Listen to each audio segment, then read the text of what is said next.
for that question. Before I answer your question, let me just try to explain something that Prof was trying to say. In the Nigerians in Diaspora Commission, under the leadership of Honorable Abike Irregular, we are advocating managed migration. Managed migration is a system where government export labor,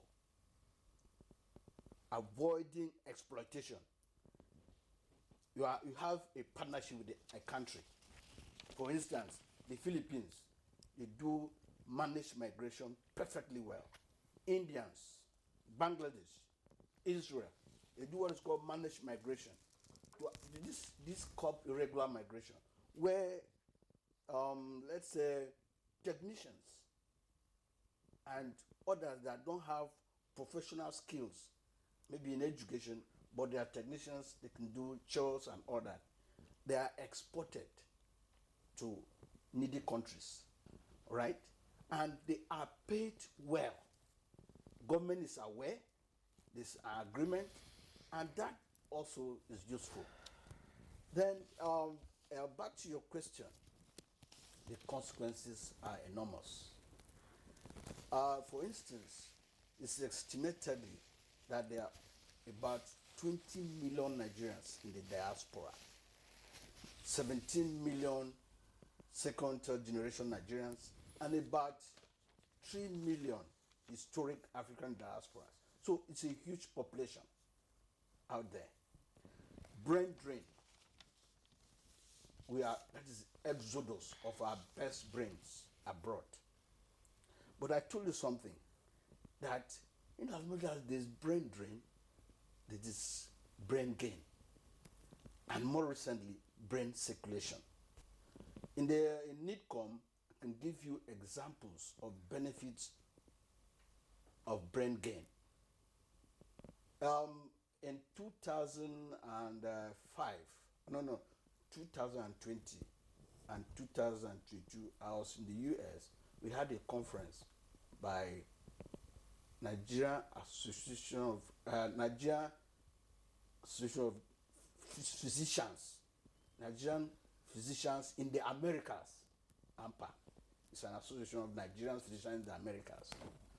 Inside that conference, we had over 5,000 consultants. 5,000. That is just the attendees. You know, a consultant is just different from just a medical doctor. But this is a consultant.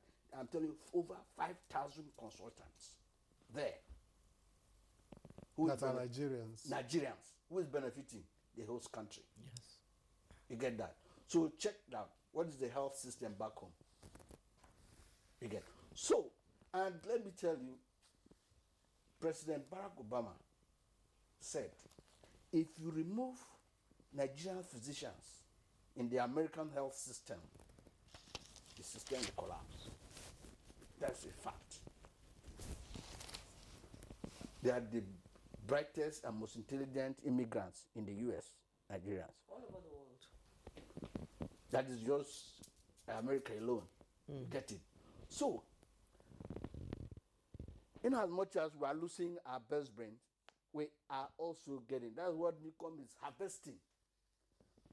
Constructive engagement with our diasporas for overall national development. Within Abuja alone, we have about 12 specialist hospitals, diaspora hospital in Abuja alone. See, this is a result of our engagement. We have the Breast Cancer Center in Lagos. And most recently, another doctor established a facility where you can, it's called a home hospital. You just go there and stay. The best in West Africa now.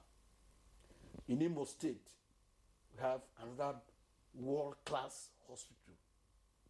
In education, go to Delta State, we have diaspora universities. So there's brain gain. And NIDCOM is saying, you don't need to come back home to give your best to society, to your homeland. Exported brain circulation. I also give you an example of Professor Irregular, what he's doing. That is from Morgan State University. It's giving back. It's giving back. All right. So we will sustain advocacy will help mitigate irregular migration. You see, there's false hope out there, especially with the impact of social media. They say the grass is greener on the other side. Yeah, dollars are everywhere in Italy, in Germany, and all that. If you just get there, you just pick the dollars or the euros. It's not true. I tell you an experience. I was in Vietnamese airport. The whole of that place where we were waiting, there was no black person. I just saw a lady, pregnant, was a Nigerian. I was curious. So we said in every maybe 10 people, black people, Yes. 7 might be Nigerians. So I approached her. I said, hello. You know, if you want to, if you want to know the person in Nigeria, use pidgin English. I use pidgin. I said, how you dey? She responded. We burst out. I was like, where are you going? In this whole place, you are here alone, and you're pregnant. Where are you going? She said she's going for business. Wow. You see, so it goes to buttress what Jake Epele said. You see, that lady would not come back. But Jacob Pele also raised another issue on the issue of visa issuance by embassies. That that is sort of a key concern, because sometimes people who are legitimately looking for visa to go are not given the visa. So at the end of the day, they follow the irregular routes. That is why, yes, so it what has is a point. NITCOM? Yeah, what's but NITCOM? Yes, but that consular matters are very sensitive. Yes. An embassy deserves the right to give you a visa. He said that, yes. It deserves it. He must have found something there. He must have found something. They do thorough checks, good profiling. They must have seen something that does not warrant giving you a visa. Maybe late application, or in the process, wrong documentation could occur. All right. But not foreclosing that there could be underhand business by some scrupulous elements. We call them visa racketeers. All right. But majorly, an embassy will not deny you a visa if you have genuine motives. If you have a conference to attend, especially in Europe, Schengen visa, it takes at least 3 months for you to access.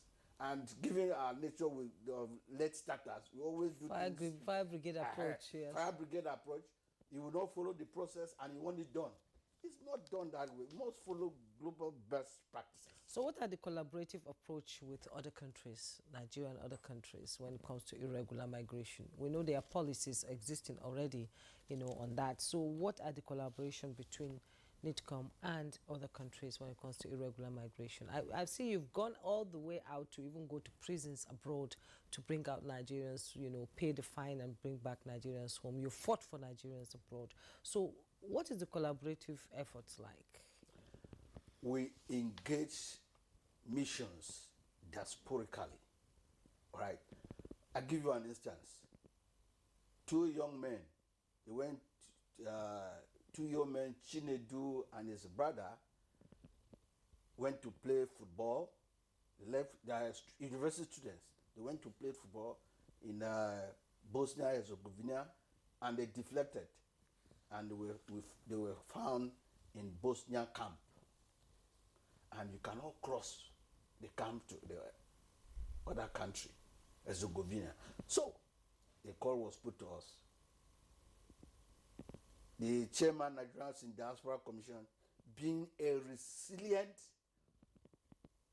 reactionary leader, responded, call our missions, and we have smart missions there. When we are beginning to say smart missions, they are not full-fledged embassies.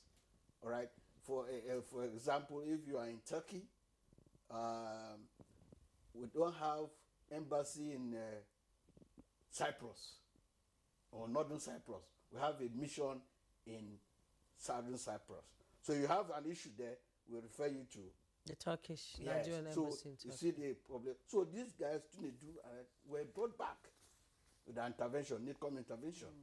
And they visited our office, we questioned them, and all right.